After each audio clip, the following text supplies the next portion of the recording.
Türkmen halkımızın devletinin melhemler sultanı bolun güzellik.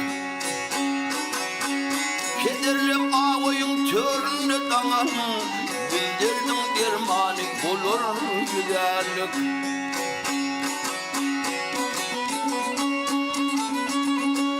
O Lukman Hekim'den vesiyettir bize, dermanlık hasetin yaydı idime. Sıfadır zanını kuvvet biline, derdinin dermanı bolur güzellik.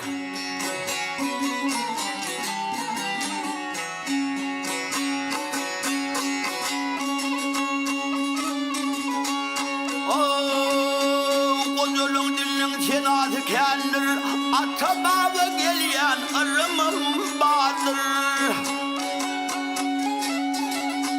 Ölünün ağlaca yetmeden yadır, gözünün korukçu olur güzellik.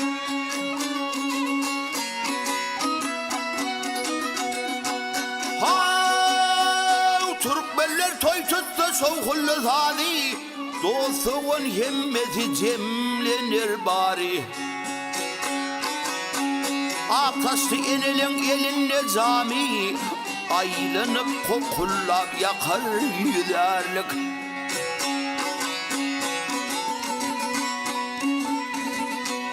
Sağdırlık dilimizde senadır bugün, yarı sırtır ölür götürür bugün.